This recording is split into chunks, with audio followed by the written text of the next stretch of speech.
Pour en discuter, je reçois l'ex-sous-commissaire adjoint à la GRC, Pierre-Yves Bordua. Bonsoir, Monsieur Bordua. Bonsoir, madame. Alors, quelle est votre évaluation de la sécurité des élus là, sur la colline parlementaire en ce moment? La situation est volatile.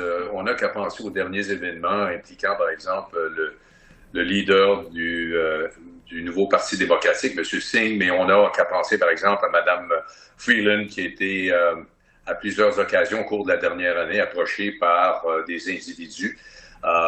On n'a qu'à penser, par exemple, à Catherine McKenna, qui était la ministre de l'Environnement, qui a quitté la politique carrément, puisqu'elle ne pouvait plus endurer les menaces qui étaient proférées à son endroit. Donc, c'est une situation troublante qui est prise en main par le sergent d'armes de la Chambre des communes et la GRC pour pouvoir justement s'assurer que notre démocratie puisse fonctionner pleinement avec des élus qui se sentent en sécurité pour vaquer à leurs occupations. Alors, vous mentionnez la situation avec le chef du NPD, Jagmeet Singh, un peu plus tôt. On a vu qu'un manifestant l'a insulté sur la colline parlementaire. Ça avait même mené à une altercation, là. Et tout ça, c'était devant des agents de sécurité sur la colline. Comment est-ce que ces agents-là peuvent vraiment gérer ces types de situations? C'est des situations délicates. Évidemment, M. Singh... c'est pas la première fois qu'il a eu ce type d'incident. On n'a qu'à penser à ce qui est survenu au cours de la dernière élection. Et la situation qui est survenue un peu plus tôt cette semaine avec deux manifestants qui l'ont invectivé a créé cette réaction-là, qui est une réaction tout à fait normale d'un individu. Mais par contre, il faut comprendre, c'est que dans la situation de M. Singh, des insultes sont, ni plus ni moins, font partie du travail. Puis une réaction qui est quelquefois peut-être un peu trop évidente de la part d'un élu, donne justement à des individus qui invectivent les élus un peu plus d'attention à travers les médias sociaux et dans ce contexte-là, font à l'occasion faire avancer leur cause. Donc, il est certain que les élus sont avisés qu'ils doivent éviter de réagir à ce type d'insultes-là, mais en même temps aussi, ils doivent voir à leur protection. Il y a une marge entre insulter un élu et faire la promotion de la violence contre nos institutions démocratiques et contre nos élus. Justement, sur cette question de protection des élus, comment est-ce qu'on peut atténuer le risque de violence dans des situations comme celle-là? En fait, les agents étaient omniprésents sur la colline. J'étais sur la rue Wellington hier et j'ai de visu remarqué un nombre considérable d'agents du service de protection de la colline parlementaire à l'entrée des escaliers qui mènent vers la Chambre des communes et tout le long de la rue Wellington. Il y avait évidemment des manifestants qui étaient là, qui exprimaient leur désagréments et exprimaient leur désaccord en relation avec certaines politiques publiques. C'est un droit démocratique.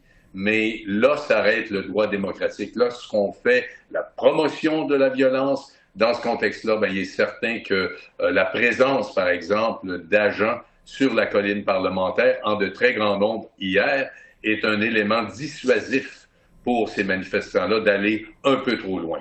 Alors, on voit que cette situation, ça dépasse évidemment les frontières de notre pays. L'ex-président américain Donald Trump a été la cible de 2 présumées tentatives d'assassinat. La première a mené, en tout cas, à semer le doute sur les capacités du service secret américain.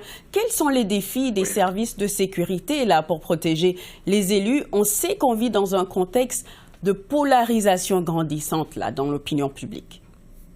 Absolument, vous avez raison. Cette polarisation-là, alimentée par les médias sociaux, la désinformation sur les médias sociaux et le fait que ces individus-là se croient vraiment tout permis en ce qui a trait aux élus, tant du côté américain que canadien, est troublant.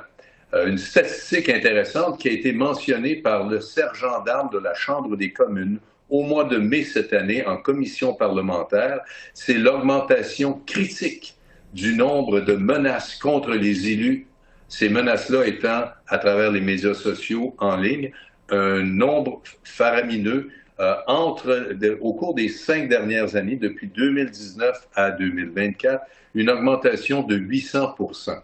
Donc, cette augmentation-là, qui est quand même substantielle, crée des problèmes tant du côté de la gestion de ces plaintes-là. La GRC s'est adjoint des services jusqu'à maintenant au-dessus de 60 autres corps policiers municipaux qui, justement, font des enquêtes beaucoup plus approfondies pour essayer de déterminer si ces menaces font et doivent être poursuivies avec des poursuites devant les systèmes judiciaires canadiens. L'autre volet important aussi, c'est ce que le commissaire de la GRC, Mike Duhem, a mentionné aussi en commission parlementaire au printemps dernier, c'est le besoin pour le ministère de la Justice de se pencher sur le phénomène de menaces et de menaces de violence en ligne et d'essayer d'outiller tant les corps policiers que les procureurs pour justement essayer de mettre un terme à ce type ou essayer de gérer ce type de menaces-là en ligne. Qu'est-ce qu'il faudrait faire, selon vous, pour renforcer la sécurité des élus, tout en maintenant un environnement ouvert et démocratique là, sur la colline parlementaire chez nous?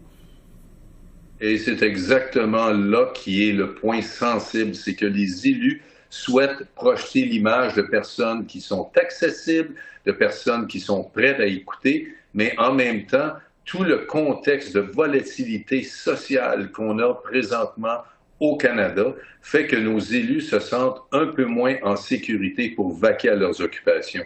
Et dans ce contexte-là, il est certain que les forces de l'ordre essaient de travailler du côté des élus, du côté de la population, pour éduquer la population, expliquer à la population qu'il y a une limite à exprimer son opinion et à faire la promotion de violence, par exemple, en ligne, contre certains élus. Et l'incident qui est survenu avant-hier avec M. Singh démontre clairement qu'il y a certains individus qui se croient vraiment tout permis pour insulter nos élus et pour, ni plus ni moins, exprimer leur opinion, mais d'une façon complètement incivilisée et à brusque à quelques reprises.